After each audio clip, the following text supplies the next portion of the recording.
शिंदे गुट के विधायक है संजय गायकवाड़, जो बुल्डाना से एमएलए हैं। उन्होंने एक ऐसा बयान दिया है जिसने शिंदे गुट और अजीत खेमे में दरार की खबरों को हवा दे दी है। संजय गायकवाड़ ने बुल्डाना जिले के संरक्षक मंत्री पद को लेकर सख्त बयान दिया है।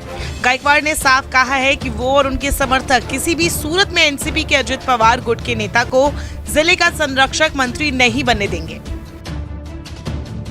महाराष्ट्र की सियासत तब से उथल पुथल चल रही है जब से उद्धव ठाकरे की शिवसेना में दरार पड़ी। इसके बाद शिंदे गुट शिवसेना को लिए बीजेपी में जा मिला और नई सरकार बना ली। आज अजित पवार ने वही रास्ता चुना। शरद पवार से बगावत कर अपने समर्थकों के साथ शिंदे सरकार में शामिल हो गए। अब मुख्यमंत्री भले ही एकनाथ शिंदे हो, लेकिन बीजेपी की भूमिका यहाँ शिंदे वाली शिवसेना से कहीं ज्यादा लगती है। अजीत खेमे के नेताओं को मंत्री पद मिलते ही खबरें आने लगी कि इससे शिंदे गुट में छटपटाहट मच गई है। राज्य विधानमंडल के मॉनसून सत्र में भाग लेने के लिए मुंबई जाने से पहले बुल्डाना में मीडिया कर्मियों से बातचीत में संजय गायकवाड़ ने कहा, जिले में बीजेपी के 3 विधायक हैं और शिवसेना के 2, जबकि एनसीपी के पास जिले में केवल 1 विधायक है। ऐसी स्थिति में हम एनसीपी से जिले के लिए संरक्षक मंत्री कैसे नियुक्त कर सकते हैं? हम किसी भी हालत में जिले के भीतर या बाहर के किसी भी एनसीपी नेता को मंत्री नहीं बनने देंगे। शिंदे फडणवीस सरकार ने पिछले साल अक्टूबर में कैबिनेट मंत्री और शिंदे गुट के नेता गुलाबराव पाटिल को उनके गृह जिले जलगांव के साथ साथ बुल्डाना के लिए संरक्षक मंत्री नियुक्त किया था। अब सरकार नए राजनीतिक हालात में बुल्डाना जिले के लिए नया संरक्षक मंत्री नियुक्त कर सकती है। अब क्योंकि अजित पवार के नेतृत्व वाली एनसीपी गठबंधन सरकार में शामिल हुई है, इसके बाद ये माना जा रहा है कि बुल्डाना जिले के शिंदखेड़ राजा विधानसभा क्षेत्र से 4 बार के विधायक राजेंद्र शिंगणे को मंत्री बनाया जा सकता है। साथ ही उन्हें जिले के संरक्षक मंत्री के रूप में नियुक्त करने की चर्चा भी है। गायकवाड़ ने बुल्डाना जिले के तत्कालीन संरक्षक मंत्री शिंगणे पर जिले में फंडिंग को लेकर पक्षपातपूर्ण होने का आरोप लगाया था। गायकवाड़ का दावा था कि संरक्षक मंत्री ने धन आवंटित करने में भेदभाव किया है। उनसे पूछा गया कि क्या वे जिले में शिंगणे के बुल्डाना का संरक्षक मंत्री के तौर पर नियुक्ति का समर्थन करेंगे। इसके जवाब में उन्होंने साफ कहा कि वो शिंगणे को जिले के संरक्षक मंत्री के रूप में स्वीकार नहीं करने वाले हैं। उन्होंने कहा कि एनसीपी के पास जिले से राज्य विधानसभा में केवल 1 सीट है। अपने इस बयान पर गायकवाड़ कितने डटे हुए हैं, इसका अंदेशा उनके सोशल मीडिया अकाउंट को देखकर भी लगाया जा सकता है। उन्होंने अपने ट्विटर और यहाँ तक कि इंस्टाग्राम पर भी लिख दिया है कि वो किसी भी सूरत में एनसीपी के अजीत पवार गुट के नेता को जिले का संरक्षक मंत्री नहीं बनने देंगे। ऐसे में देखना होगा कि नाराजगी और विरोध राज्य में अब कौन सी नई सियासत पैदा करता है।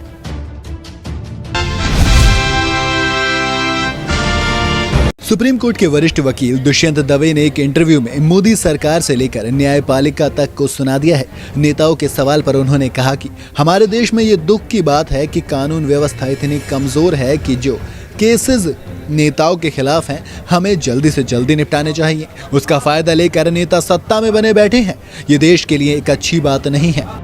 कुछ वक्त पहले चीफ जस्टिस रमन्ना ने नेताओं के खिलाफ केसेस जल्दी निपटाने की बात कही थी, लेकिन उसका कोई फायदा नहीं हुआ। इंटरव्यू में सुप्रीम कोर्ट या किसी कोर्ट की आलोचना के सवाल पर दवे ने साफ कहा कि आलोचना करना अपने देश में मौलिक अधिकार है और जज कानून से ऊपर नहीं है।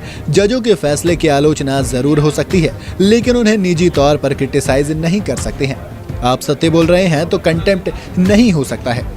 सवाल उनसे यूनिफॉर्म सिविल कोड पर भी किया गया। यूसीसी के सवाल पर भी दुष्यंत बड़ी बात बोल गए। उन्होंने कहा, 800 साल रहा मुसलमान हिंदुस्तान में सत्ता में, देश इस्लामिक तो नहीं बना, शरिया तो नहीं आया, हिंदू धर्म को कोई टच नहीं कर सकता। जब बौद्ध धर्म आया तो शंकराचार्य आए थे, अब यूनिफॉर्म सिविल कोड लाना है। अरे बेटियों को तो हम हक दे नहीं पा रहे हैं। कौन से घर हैं बताइए जिन्होंने बेटे और बेटी को बाप दादा की जागीर में सही शेयर दिया है। आलोचना के सवाल पर दवे ने साफ कहा कि आज दुर्भाग्य की बात है कि देश में डर का माहौल बन गया है। प्रधानमंत्री देश में काफी पॉपुलर है और उनके सामने विपक्ष का कोई ऐसा नेता है।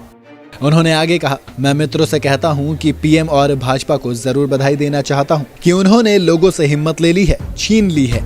आज हम सही बात नहीं कर सकते हैं। आज किसी भी ड्राइंग रूम में ओपन चर्चा नहीं हो सकती है। देश में पोलराइजेशन हो गया है। इतना सब कुछ बोल देने के बाद अब सोशल मीडिया पर हर कोई जानना चाहता है कि दुष्यंत दवे कौन है। दुष्यंत का जन्म गुजरात के बड़ौदा में हुआ। उनके पिता डिस्ट्रिक्ट एंड सेशन जज थे। उनकी विदेश जाने की इच्छा थी, लेकिन पिताजी के पास इतने पैसे नहीं थे। वो कहते हैं कि असली पढ़ाई घर पर हुई। उनकी माँ काफ़ी धार्मिक और लिबरल थी। दवे बताते हैं कि माता पिता ने हमें सिखाया कि भगवान और कानून से डरिए, गलत कभी मत करो। दवे ने कहा कि मैं भी कैपिटलिस्ट हूँ, मैं भी पैसा चाहता हूँ, लेकिन मैंने आज तक वैल्यू सिस्टम से समझौता नहीं किया। 45 साल से दवे वकालत कर रहे हैं और आज तक उन्होंने फीस कैश में नहीं ली। वो कहते हैं कि मैं हमेशा अपना टैक्स टाइम पर पे करता हूं। वो सुप्रीम कोर्ट बार एसोसिएशन के अध्यक्ष रहे हैं। हिजाब बैन और अयोध्या विवाद समेत कई बहुचर्चित मामलों में उन्होंने मुस्लिम पक्ष की तरफ से पैरवी की थी। वहीं जब सुप्रीम कोर्ट के वरिष्ठ वकील से पूछा गया कि क्या वो संडे को मन की बात सुनते हैं, दवे ने जवाब दिया, नहीं, मैं मन की बात नहीं सुनता हूं, क्योंकि मुझे लगता है कि बात करने से ज्यादा काम करना जरूरी है। आज एक ऐसी चीज हो गई है कि देश में जबरदस्त स्ट्रेंथ है और आज देश की शक्तियों को सही दिशा में नहीं ले जाया जा रहा है। आज देश में सही आंकड़े ही नहीं है। सही आंकड़े लें तो 80 से 90 करोड़ लोग गरीबी की रेखा से नीचे जी रहे हैं। ये कहते हुए उनका गला भी भराया। उन्होंने कहा कि सुबह से शाम तक आदमी काम करता है, मुश्किल से रोटी पकाता है और सो जाता है। ये कोई जिंदगी है? न कपड़े हैं ठीक से, न घर है, मनोरंजन तो भूल ही जाइए। जब तक हम इन सवालों को ठीक तरह से एड्रेस नहीं कर पाएंगे, 7% GDP है और BSE 60,000 या 65,000 है, उससे क्या मतलब है? ये 2-4% लोगों के लिए अच्छा होगा। जब तक आप गरीबी से लोगों को बाहर ना निकाल सके, तब तक क्या मतलब है? दवे ने आगे ये भी कहा कि PM इतने सशक्त और मेहनती हैं, लेकिन मैं मानता हूं कि वो सही रास्ते पर देश को नहीं ले जा रहे हैं। जब तक आप हर एक वर्ग को साथ में ना ले आए, MP में BJP का सदस्य एक दलित के ऊपर बाथरूम कर सकता है। आज महिलाओं की स्थिति देखिए, केवल 1% केसेस रेप के रिपोर्ट हो रहे हैं।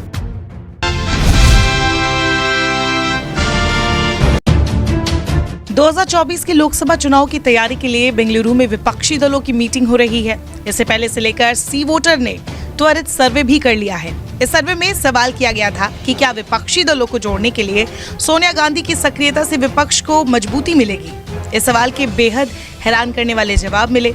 सर्वे में शामिल लोगों में से 51% लोगों ने कहा कि हाँ, सोनिया गांधी की सक्रियता से मजबूती मिलेगी, जबकि 39% लोगों ने नहीं में जवाब दिया। वही 10% लोग ऐसे थे जिन्होंने पता नहीं कहा। बता दें, सर्वे के नतीजे पूरी तरह से लोगों से की गई बातचीत और उनके द्वारा व्यक्त की गई राय पर आधारित है। रिपोर्ट की माने तो सर्वे में 4029 लोगों से बातचीत की गई थी और ये सर्वे पिछले हफ्ते किया गया है। कांग्रेस की पूर्व अध्यक्ष सोनिया गांधी पिछले कुछ सालों से सक्रिय भूमिका निभाते हुए नजर नहीं आई है। हालांकि अब उन्हें एक बार फिर से एक्टिव मोड में देखा जा सकता है। सोनिया पिछले सालों उतनी दिखाई नहीं दी जितनी पहले दिखाई दिया करती थी। यूपीए की वो चेयरपर्सन तक रह चुकी हैं। भारत जोड़ो यात्रा हो या चुनाव प्रचार, सोनिया गांधी की झलक कम ही देखने को मिली। हालांकि इसके पीछे एक कारण ये भी है कि उनकी तबीयत खराब रहा करती थी, लेकिन विपक्षी दलों को एकजुट करने में अब उनकी भूमिका काफी नजर आ रही है। अब माना जा रहा है कि 75 साल की सोनिया गांधी ने नए जोश के साथ अपनी गतिविधियां फिर से शुरू कर दी हैं। सोनिया पूरी ताकत के साथ विपक्षी दलों को बीजेपी के खिलाफ लड़ने के लिए प्रेरित कर रही हैं, जिसका नजारा बेंगलुरु में दिख भी रहा है।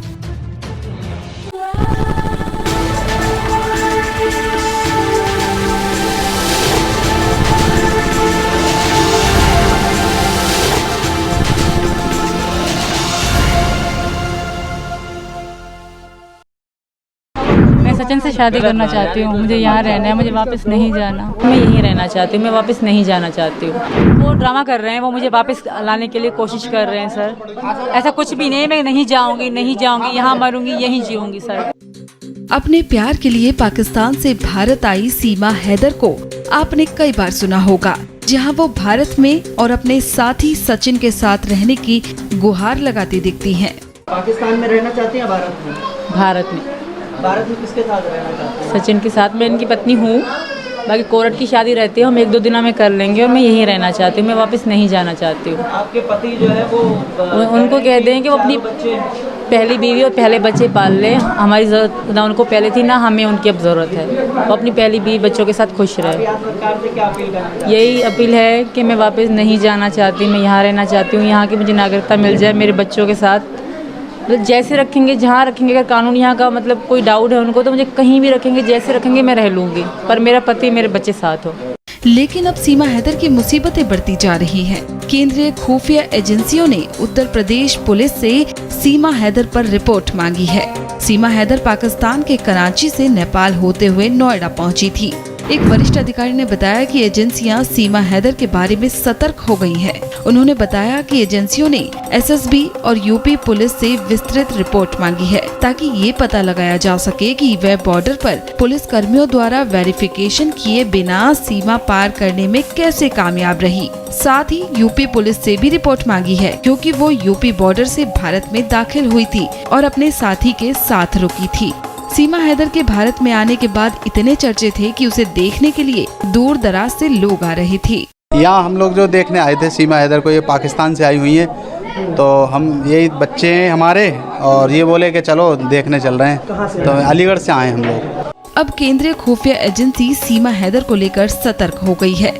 इससे पहले सीमा को अदालत द्वारा तय की गई शर्तों के तहत पुलिस को सूचित किए बिना भारत छोड़ने पर रोक लगा दी गई है। उसे अपना वर्तमान पता बदलने की स्थिति में अदालत को सूचित करने के लिए भी कहा गया था। प्यार में पड़ने से पहले सीमा और सचिन की पहली बातचीत गेमिंग ऐप PUBG मोबाइल पर ही हुई थी।